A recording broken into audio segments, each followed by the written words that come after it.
चला लक्ष द्या. आता जे टाईप होते आतापर्यंतचे ते आपण कंप्लीट केले. पुढे 2 टाईपचे एक्झाम्पल्स बघायचे आहेत आपल्याला अजून. तर त्यामध्ये बेसिकली काय आहे ते आपण लक्ष देऊ. तर पहिला पॉईंट तर काय आहे की हा जो टाईप आहे, आता आधी आपण बघितलं होतं ए x square plus b x plus C, हा होता आधीचा. ठीक आहे. तर त्याच्याऐवजी आता कोण आहे, a sin square x plus b cos square x plus c. आता जे काय आपली ही एक्सरसाइज आहे त्यातले शेवटचे 15 आणि 16 नंबरचे जे क्वेश्चन आहे ते ह्या टाईपने असणार आहे. ते आताच आपण सांगून ठेवतो. तर ज्या वेळेला 1/a is a constant sine square x plus b is a constant cos square x plus c असेल तर त्यावेळेला एक स्टँडर्ड सबस्टिट्यूशन आपल्याला यूज करायचं आहे. ते स्टँडर्ड सबस्टिट्यूशन बघा काय आहे. पहिले divide numerator and denominator by cos square और साइन स्क्वेअर. कशाने तरी डिवाइड करा. कॉस स्क्वेअर असेल तर कॉस स्क्वेअरनी करा. समजा याच्यामध्ये असंही होऊ शकतं, साइन स्क्वेअरची टर्म नाही एवढीच टर्म आहे. याच्यामध्ये असं पण होऊ शकतं की कॉस स्क्वेअरची टर्म नाही फक्त साइन स्क्वेअर आहे. समजा फक्त साइन स्क्वेअर असेल तर साइन स्क्वेअरनी डिवाइड करा. फक्त कॉस स्क्वेअर आहे तर कॉस स्क्वेअरनी डिवाइड करा. दोन्ही असेल तर कशानेही करा, आन्सर येणार आहे. ठीक आहे. दोन्ही असल्यावरती म्हणजे दोन्ही पाहिजेलच असं नाही. एक तर single cos square sine square दोघांपैकी काहीतरी एक असेल किंवा दोन्ही असू शकतात. जी टर्म असेल त्याच्याने तुम्ही ते डिवाइड करायचं, कॉस स्क्वेअर और साइन स्क्वेअर, न्यूमरेटर आणि डिनॉमिनेटरला. ठीक आहे. त्याच्यानंतर पुढे बघा काय होणार आहे.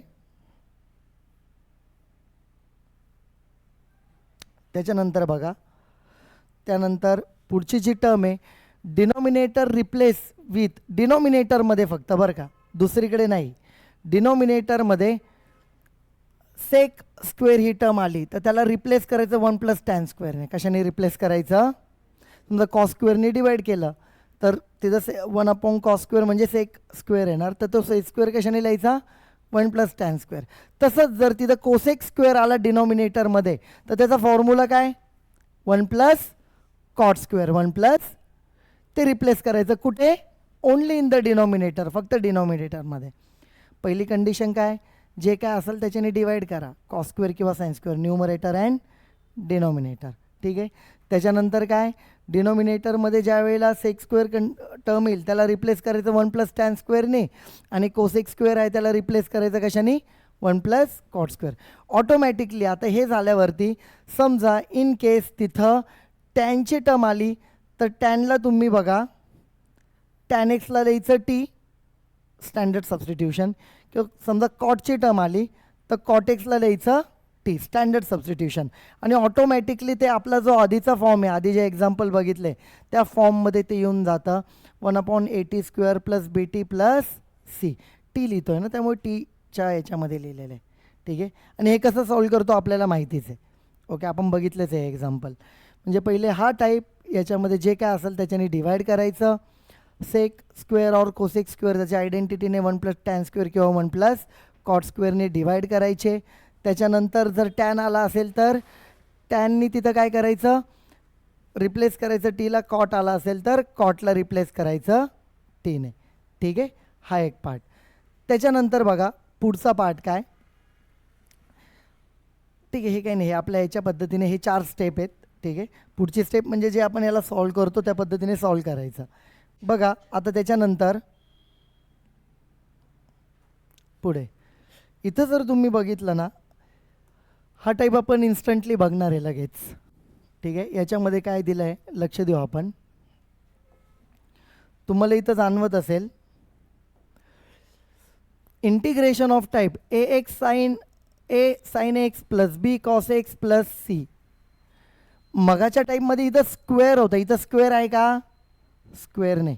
या दोघांपैकी एक असला तरीही चालेल, फक्त बी कॉस एक्स प्लस सी किंवा ए साइन एक्स प्लस सी, तर तसा फक्त सिंगल असलं तरी चालेल. ठीक आहे.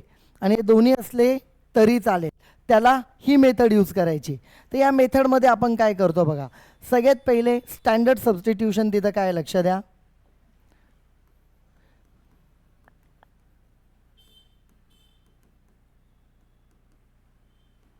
हा जो अँगल आहे बघा, टॅन मानायचं आहे तुम्हाला, tan is equal to t. इथं दिलं आहे standard substitution tan. Angle divided by 2. समजा एक्स आहे तर इथं काय येणार एक्स बाय 2. इथं जो अँगल असतो त्याच्या हाफ इथं कन्सिडर करायचा. इथं 2x असेल तर इथं काय येणार एक्स. इथं 4x असेल तर इथं काय येणार 2x. हाफ अँगल करून इथं लिहायचा.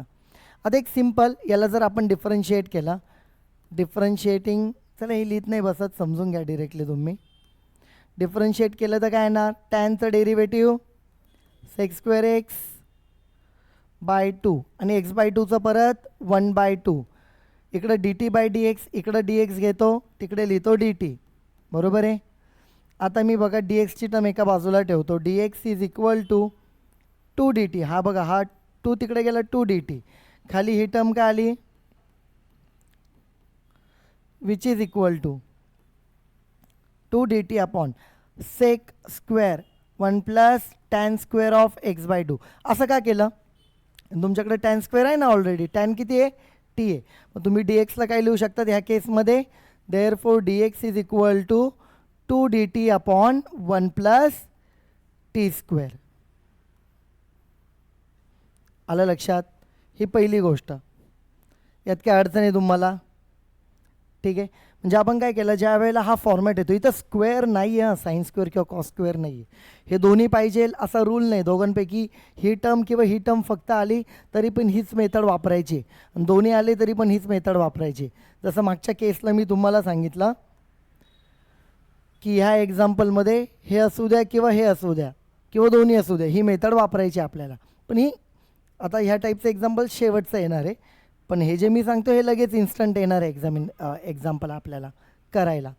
बघा याच्यानंतर काय आहे, त्यानंतर जर तुम्ही बघितलं टॅन झालं. याच्यामध्ये हे बघा म्हणजे बघा डी एक्सला तुम्ही टीमध्ये लिहिलं, साईन पाहिजे आणि कॉस पण पाहिजे. साईनचं मला सांगा बरं कसं लिहिता येईल आपल्याला. बघा मला सांगा तुम्ही, साईन ऑफ एक्स आहे इथे. हां इन टर्म्स ऑफ टॅन काय फॉर्म्युला आहे त्याचा 2 tan upon 1 plus tan square angle divided by 2 x by 2 x by 2. मग याला काय लिहिणार तुम्ही 2t अपॉन 1 प्लस टी स्क्वेअर. याला मी इक्वेशन 1 म्हणतो, याला इक्वेशन मी 2 म्हणतो. म्हणजे साइन एक्सला इन टर्म्स ऑफ टी तुम्ही असं लिहू शकता, cos x and cos x is equal to कॉसचं इन टर्म्स ऑफ टी काय 1 minus tan square upon 1 plus tan square angle divided by 2 angle divided by 2. याला काय लिहिणार तुम्ही मग कॉस एक्सला 1 minus t square 1 plus t square. Equation number काय म्हणू याला आपण 3. म्हणजे बघा D x in terms of T असा लिहिणार, sine x in terms of T तसा लिहिणार, cos x in terms of T असा येणार. टी म्हणजे टॅनमध्ये त्याला कन्वर्ट करून लिहिला. जेव्हा पण ह्या टाईपचा इंटिग्रल येईल त्यावेळेला. तसंच अजून एक एक्झाम्पल आहे पुढे बघा, सेम आहे फक्त अँगलमध्ये जर बघितलं तुम्ही अँगल 2x आहे. अँगल काय मध्ये 2x. मग इथे काय करणार तुम्ही पुट टॅन अँगल 2x ऐवजी हाफ घेणार x is equal to t. याचं डिफरन्शिएशन काय येईल sec square x d x is equal to d t. इकडे 1/2 आला होता आठवत आहे ना मगाशी x/2चा. मग याला काय लिहू therefore d x is equal to d t upon sec square here it is d t upon 1 plus tan square x d t upon 1 plus t square. इथे ह्या केसमध्ये बघा इथं 2 आला नाही, मागच्या वेळेला इथं 2 आला होता, 2 आला होता, इथं 2 आलेला नाही. म्हणजे आपण पाठ करायची गरज नाही, असंच सॉल्व करायचं फर्स्ट. त्यानंतर बघा साइन ऑफ 2x तो पाहिजे आहे ना, sine in terms of tan 2 tan half angle upon 1 plus tan square. मग साइन ऑफ 2x इथं काय होईल 2t अपॉन 1 plus t square. Equation 2 cos of 2x 1 minus tan square angle half 1 plus tan square angle half which is equal to cos of 2x किती आला 1 minus t square upon 1 plus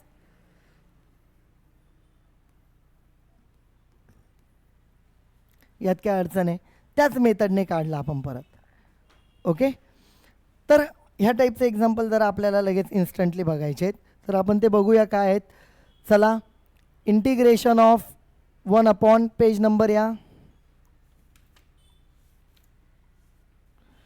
11कडे चाललो आहे directly. आपण 11चं बघायचं आहे. Last time 9th बघितलं आहे, 10th आपल्याला नाही बघायचं आहे. यालाच डिरेक्टली आपण मानूया काय,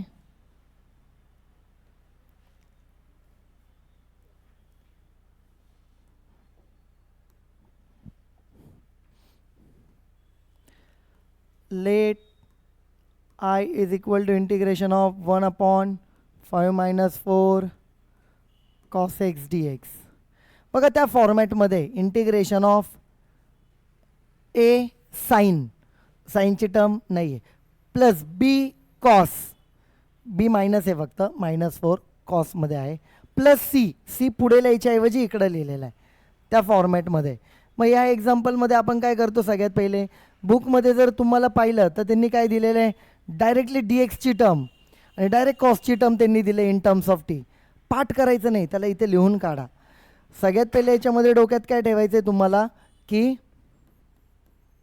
पुट स्टँडर्ड सबस्टिट्यूशन, जो अँगल आहे डिवायडेड बाय 2. स्क्वेअरने बरं का, इथं स्क्वेअर असतं तर आपण काय केलं होतं, कॉस स्क्वेअरने डिवाइड केलं असतं न्यूमरेटर आणि डिनॉमिनेटरला, इज इक्वल टू टी. मग याचं काय येणार, sec square of half x by 2चा परत 1/2 dx is equal to dt. Therefore dx is equal to 2 dt upon sec square of half 2 dt upon 1 plus tan square of x by 2. मग याला तुम्ही काय लिहू शकता, simply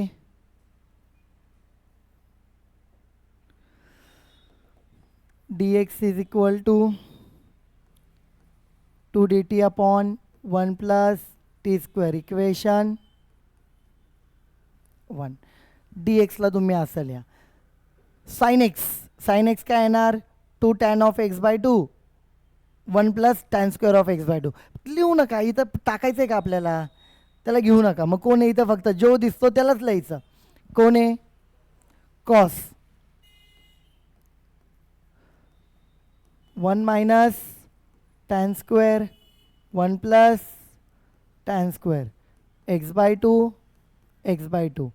therefore cos x is equal to काय, 1 minus t square 1 plus, equation number इकडे त्याला 1 मानलं, 2 मानलं, ठीक आहे. ओके, आपण काय करू, याला 2 लिहू, याला 3, आणि जे मेन इक्वेशन आहे याला 1, कारण त्यात पुटअप करायचं आहे ना. देअरफॉर इक्वेशन 1 काय होणार आहे, I is equal to integration 1 upon 5 minus 4 cos एक्सची व्हॅल्यू काय, 1 minus t square upon 1 plus t square. ठीक आहे, डी एक्सची व्हॅल्यू काय, डी एक्स वरती ना, तर ते वरतीच लिहू, म्हणजे जागा अशी शेजारी लिहायची गरज नाही.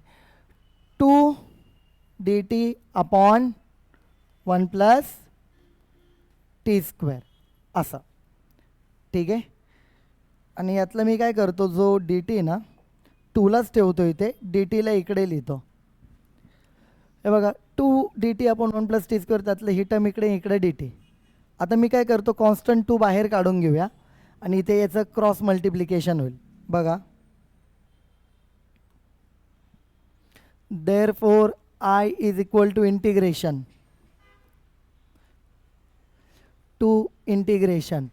1 upon 1 plus t square 5 into 1 plus t square minus 4 1 minus t square upon 1 plus t square with respect to dt. इथे काय केलं, यातला 2 बाहेर, 1 प्लस टी स्क्वेअरने याला क्रॉस मल्टिप्लाय आणि कंप्लीट होल इकडे आलं डिवाइड. अशी टर्म झाली. ठीक आहे. असं केल्यावर काय, this term will get cancel, which is equal to 2 integration 1 upon complete multiplication 5 t square minus 4 minus minus plus 4 t square.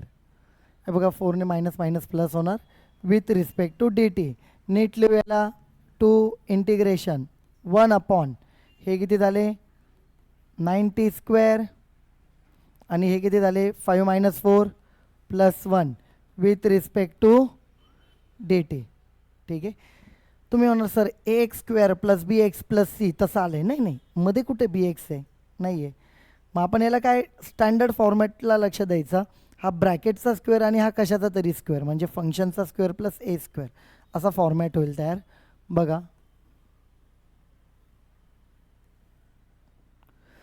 Therefore I is equal to 2 integration या टर्मचा अंडर रूट घ्या म्हणजे होणार 3टीचा ब्रॅकेट स्क्वेअर प्लस 1ला लिहितो 1 square with respect to d t. याला म्हणूया equation 4. 3पर्यंत झालं ना. कोणत्या टाईपमध्ये येतो हा, विदाऊट अंडर रूटचे फॉर्म्युला. कोणता, without under root. Without under रूटमध्ये दोन्हीच्या दोन्ही जर पॉझिटिव्ह आले, दोन्हीच्या दोन्ही जर पॉझिटिव्ह आले, इन केस दोन्ही पॉझिटिव्ह असल्यावर तो काय राहतो टॅन इनव्हर्सचा फॉर्म्युला राहतो. कोणाचा फॉर्म्युला राहतो, टॅन इनव्हर्सचा. पण याच्यामध्ये बघा डायरेक्टली असं सॉल्व करण्याच्या आधी एक टर्म आपण इथे लक्ष देऊ. फक्त किती काही असलं तरी आपण सगळ्यात पहिले 2 इंटिग्रेशन 1 अपॉन 9 कॉमन काढू T square plus 1/9 D T. कारण आपण जो फॉर्म्युला ॲप्लाय करतो x square plus a square याचा कोइफिशियंट 1 पाहिजे, आपण बोललेलो याच्या आधी. तसं इथं कोइफिशियंट 1 करण्यासाठी पहिले आपण काय करूया, त्याला 9 कॉमन काढून घेतला. ते is equal to I is equal to इथे काय होईल 2/9 integration 1 upon t square plus 1/3 bracket square with respect to d t. X square plus a square, x square plus a square 1 upon formula काय सांगा बरं, tan inverse आहे 1/a tan इनव्हर्सचा. आता हा तर बाहेरची term. Therefore I is equal to 2/9 असंच लिहू. इंटू असल्यामुळे 1/a, ए कोण आहे 1/3 tan inverse of x upon a, x कोण आहे इथं टी आहे, अपॉन ए कोण आहे 1/3 प्लस सी. याला नीट लिहू आपण. आय इज इक्वल टू हे बघा हा 3 वर गेला तर याला डिवाइडच करणार आहे, इथंच डिवाइड करू.